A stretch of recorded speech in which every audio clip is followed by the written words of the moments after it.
जैसे कि आपको पता है 22 जनवरी को भगवान राम जो है ना अपने भव्य मंदिर में उनकी प्राण प्रतिष्ठा होने जा रही है। जैसे कि आपको पता है जो राम मंदिर जो बना है और 22 जनवरी को उनकी प्राण प्रतिष्ठा होने जा रही है, इसके पीछे कितने लोगों ने संघर्ष किया। कई कार सेवक थे जो जिन्होंने अपने प्राण न्यौछावर कर दिया। उन्हीं कार सेवकों में से जो 1990 का जो कार सेवक आंदोलन हुआ था, उन्हीं आंदोलन के कार सेवक हमारे साथ मौजूद हैं। तो भाई साहब से जानते हैं उस समय का क्या कुछ दृश्य था, तो भाई साहब से हम जानेंगे। तो क्या नाम भाई साहब का? भानु सिंह रघुवंशी। मैं 1990 से लेकर 2000 तक बजरंग दल का गुना जिले का संयोजक रहा था। 1989 में राम जन्मभूमि का प्रथम आंदोलन हुआ था और उसमें बलिदानी जत्थे के रूप में हम सब कार सेवकों को वहाँ बुलाया था। और बलिदानी जत्थे के रूप में हम सब लोग अयोध्या पहुँचे थे।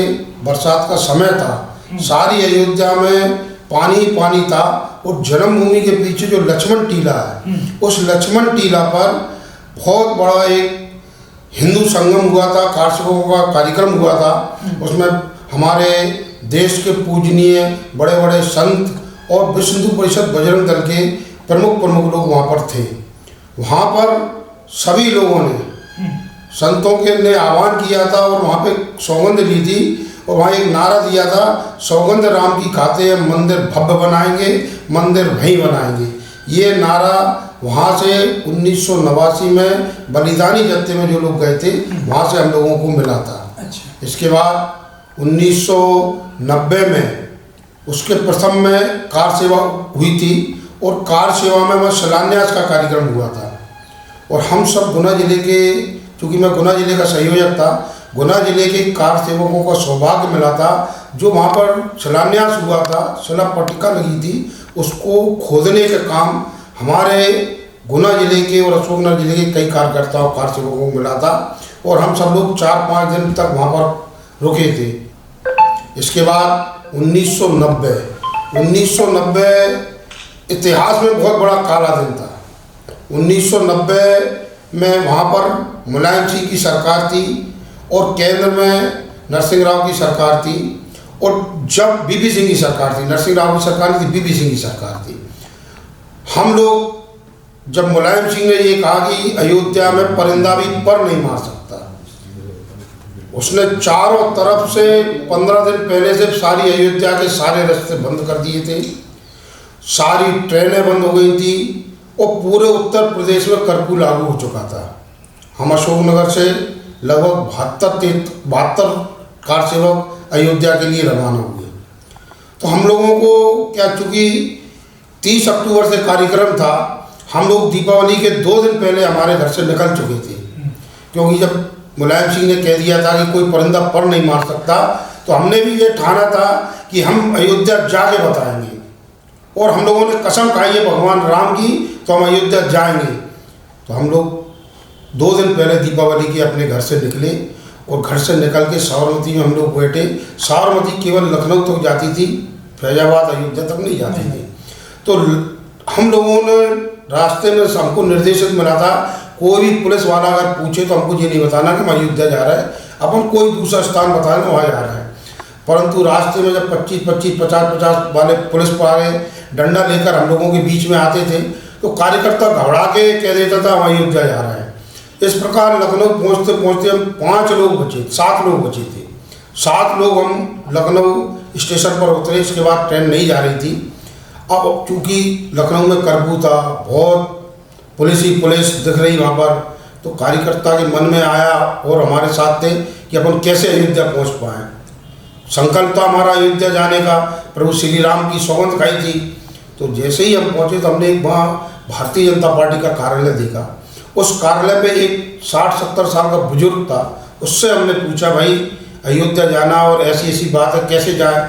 उसने कहा रोड का मार्ग सारे बंद हैं, पुलिस ने सारे बैरिकेड्स लगा रखे हैं, दीवारें खड़ी कर रखी है रोड पे, आप लोग अयोध्या नहीं जा सकते।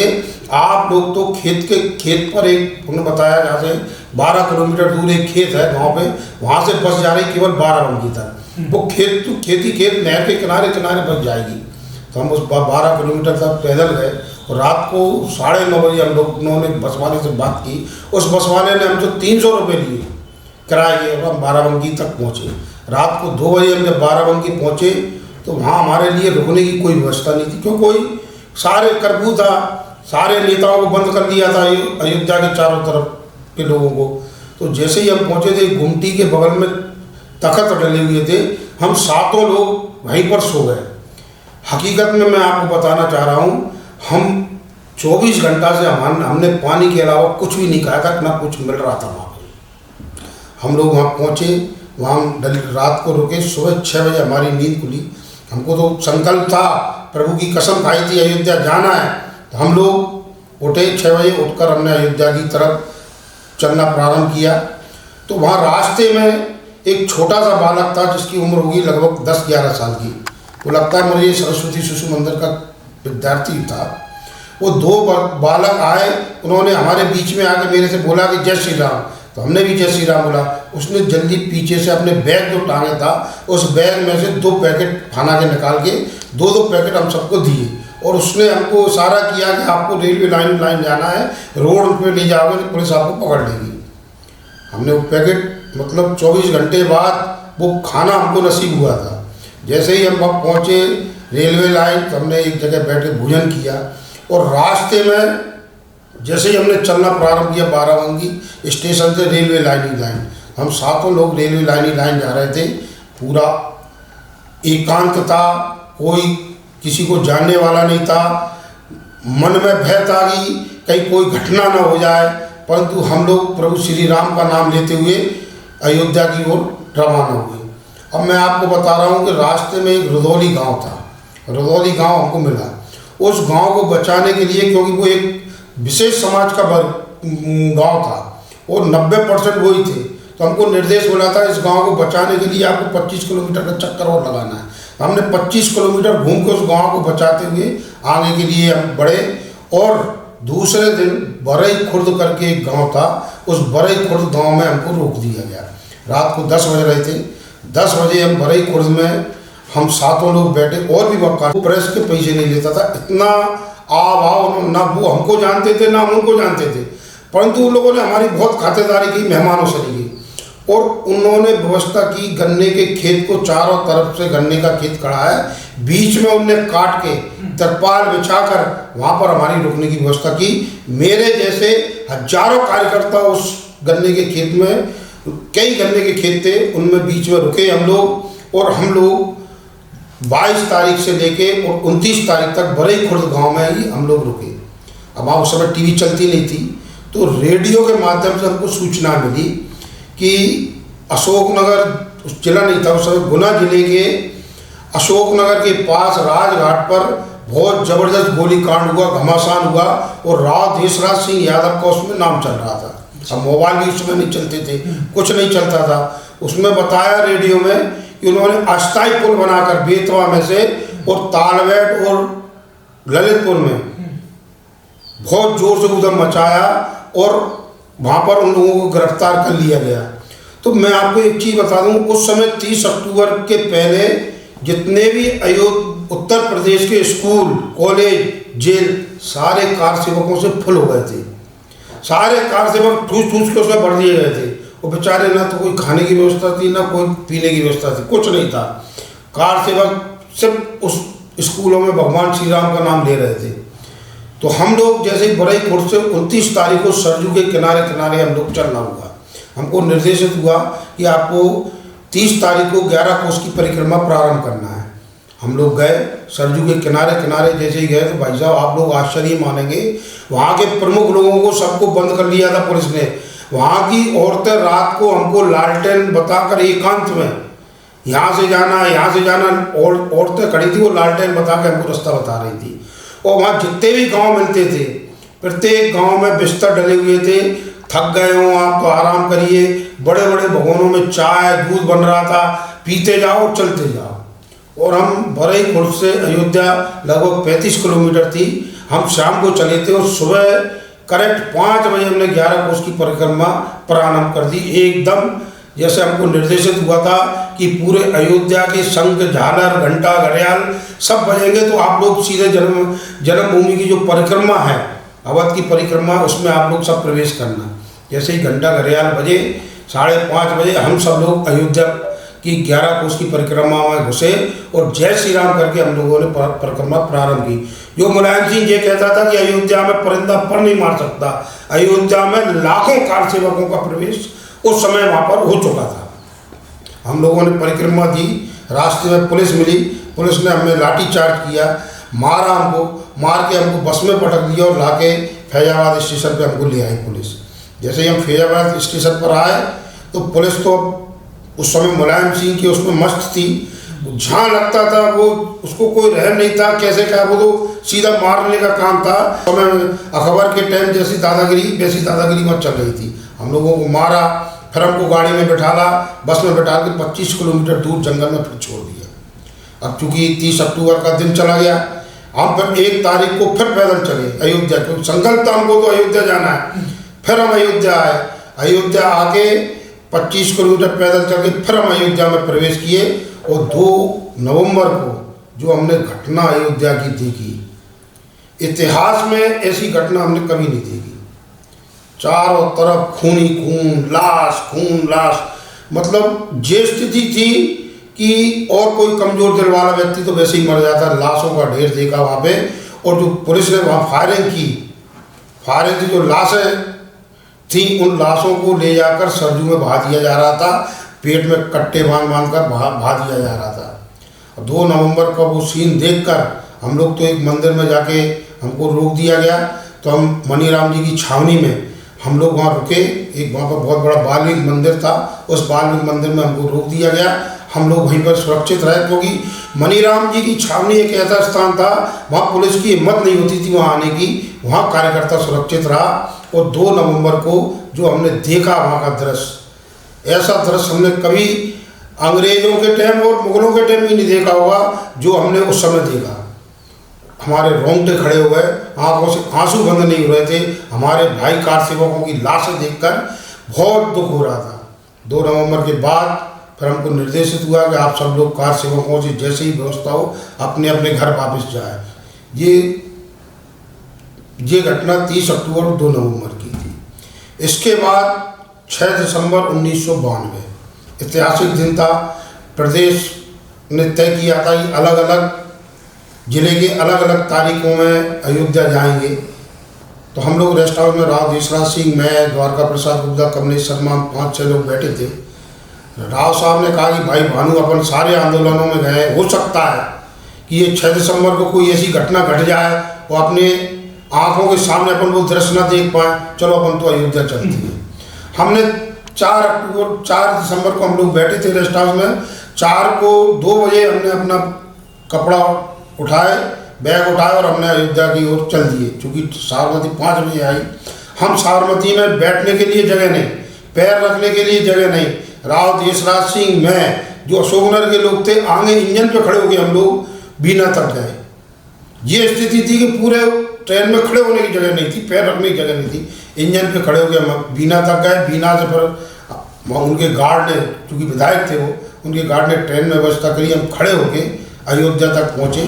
5 दिसंबर को जब हम अयोध्या पहुँचे तो हम लोगों को निर्देशित हुआ कि आप लोगों को वहाँ पर सरजू से बालू लेकर यहाँ आना और कार सेवा करना है। तो हम लोग पहुँचे वहाँ पर, अपनी थैलियों में हम लोग बालू लेकर आए और हमने वहाँ पर डालना चालू किया। अयोध्या जन्मभूमि से थोड़ी दूर पर मंच बना हुआ था, वहाँ उस समय हमारे माननीय अटल बिहारी वाजपेयी जी, मुरली मनोहर जोशी जी, उमा भारती जी, ऋतम राज जी, जयभान सिंह पवैया जी, विनय कटियार जी और संत लोग, कई संत, पूजनीय संत लोग थे। ये सब लोगों का वहाँ पर उद्बोधन चल रहा था। और मैं, राव साहब, जन्मभूमि के जस्ट पीछे हम लोग खड़े हुए थे। जो जन्मभूमि ढांचा था उसके पीछे हम लोग खड़े हुए थे और हम लोग सुन रहे थे। जैसे ही हमने देखा, आप लोगों ने किसी देखा होगा, जन्मभूमि के पीछे खाई थी और खाई में पेड़ इस प्रकार के बने थे कि वो एक सिड्डी टाइप के हो रहे थे पेड़। तो एक बजरंग दल का कार्यकर्ता, 2 कार्यकर्ता थे, पीछे झंडा बांधते हुए, वो उस पेड़ के सहारे चढ़ता हुआ ऊपर गुंबद पर पहुंच गया और उसने वहाँ पर एक झंडा फहराया और झंडा फहरा कर जोर से बोला जय श्री राम। जैसे ही उसने जय श्री राम बोला तो पास से ही कम से कम 50-60 और बजरंगियों का समूह आया और आके उन्होंने आते ही जय श्री राम करते हुए जन्मभूमि में अंदर प्रवेश किया। प्रवेश कर कर ऊपर चढ़ गए और उन्होंने तोड़फोड़ करना प्रारंभ कर दिया। आप आश्चर्य मानोगे उस समय तक कहीं पे भी एक भी हथौड़ा, गैती, फड़ुआ जो तोड़ने के आइटम है किसी के पास नहीं देखे थे। पर क्या मालूम कहाँ से इतना एकत्रित हो गया, इतना मटेरियल आ गया और सारे कार्यकर्ता उसमें पूरे के पूरे कार्यकर्ता उसको तोड़ने में लग गए। जिसको जो लग रहा था वो कर रहा था। वहाँ कोई किसी को निर्देश नहीं दे रहा था। मंच पर खड़े हुए सभी संत लोग निवेदन कर रहे थे कि सब लोग नीचे उतर आए, परंतु कार सेवकों ने ठान लिया था, बजरंगियों ने ठान लिया था कि इसका तहस नहस करना ही है। तो सारे कार सेवक उस समय लग गए। कौन कहाँ तोड़ रहा है क्या कोई निर्देशन नहीं मिल रहा था। जब वो घन चलाते थे गुम्मत के ऊपर तो घन ऊपर चढ़ रहे थे। आप आश्चर्य मानोगे इतनी पुख्ता बनी हुई थी ऊपर गुम्मत और नीचे जो दीवार थी वो दीवार कम से कम 10 और 12 फुट चौड़ी होगी कम से कम और बहुत कमज़ोर थी। अब वहाँ जब गुम्मत नहीं टूटती दिख रही तो कार्यकर्ताओं ने दिमाग वो अपने आप दिमाग दौड़ा, ईश्वर ने उनको दिमाग दिया। प्रभु श्री राम को ये मंजूर था कि ये आज सारा मामला ख़त्म होना चाहिए।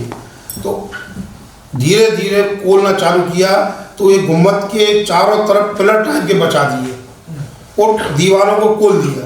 फिर पिलर में एक मोटा रस्सा बांधा और कम 1000-1500 कार्यकर्ता उससे चढ़ गए। जैसे ही एक झटका मारा वो पिलर नीचे आया। पिलर जैसे ही नीचे गिरा ऊपर की पहली गुम्मत गिर के धड़ाम नीचे से गिर गई। और उस समय उसमें कई कार्यकर्ता ऊपर भी चढ़े थे, वो लगे थे कोई किसी की सुन नहीं रहा था, बेचारे वो भी नीचे दबते चले गए। परंतु ईश्वर की कृपा से कोई घटना नहीं घटी। इस प्रकार दूसरी गुम्मत हुई और तीसरी की शाम को 5 बजे तक तीनों गुम्मतों को धराशायी कर दिया। अब वहाँ पे जितने भी नगर निगम अयोध्या के नगर निगम के ठेले थे जो कचरा फेंकने वाले वो पूरे कहाँ से इकट्ठे हो गए। वो सारे ठेले आ गए, मलबा फेंकना चालू कर दिया और लोगों ने ये समझ लो कि 2-3 घंटे में पूरे ढांचे का मलबा जन्मभूमि के पीछे खाई में फेंक दिया। और खाई में फेंक कर अस्थायी मंदिर का टेंट जो आपने देखा होगा टेंट बना था उस पर अस्थायी रूप से मंदिर का निर्माण वहाँ पर हुआ। और इसके बाद वहाँ पर जो उत्तर प्रदेश की पुलिस थी उस उत्तर प्रदेश की पुलिस का आप तुलना करिए। उस समय मुलायम सिंह सत्ता में बैठा था। मुलायम सिंह की सरकार ने गोलियां चलवाई। वो राम विरोधी व्यक्ति वहाँ पर बैठा था। और जब कल्याण सिंह मुख्यमंत्री वहाँ बैठा था 1992 में उसने पुलिस से कह दिया था एक भी डंडा नहीं पड़, किसी कार सेवकों को एक भी डंडा नहीं मारना है। किसी कार सेवकों को पुलिस ने एक भी डंडा नहीं मारा। तुलना करिए कि 90 में मुलायम सिंह था और 92 में कल्याण सिंह था। राम भक्तों की सरकार थी। राम भक्तों की सरकार के सहयोग से वहाँ पर ढांचा टूटा और भव्य बढ़िया टेंट पे भगवान राम को विराजमान किया। और इसके बाद अब जो 22 तारीख आ रही है 22 जनवरी को प्रभु श्री राम का भव्य मंदिर हम अपनी आंखों से देखेंगे। आप तुलना करिए कई कार सेवक जो हमारे साथ थे आज वो हमारे बीच में नहीं है। सुनील कलाकार पत्रकार था, रावदेश राज सिंह जी थे, द्वारका प्रसाद गुप्ता थे, गोकुल कई कार्यकर्ता जो हमारे भी राजेश रघुवंशी गुना से ये सब लोग थे। परंतु उनकी किस्मत में मंदिर बनता हुआ नहीं देख पा रहे थे। परंतु हम सौभाग्यशाली है कि 1984 में ताला खुला जब मंदिर का, उस समय भी हमने आंखों से देखा और आज भव्य मंदिर भी हम बनते हुए वहाँ देख रहे हैं। और 22 तारीख को उसमें प्राण प्रतिष्ठा माननीय देश के प्रधानमंत्री जी द्वारा प्राण प्रतिष्ठा का कार्यक्रम भी हम अपनी आंखों से देख रहे हैं। हमने अपने जीवन को धन्य कर लिया। हम धन्य हैं कि इतना बड़ा कार्यक्रम हम अपनी आंखों से देख रहे हैं।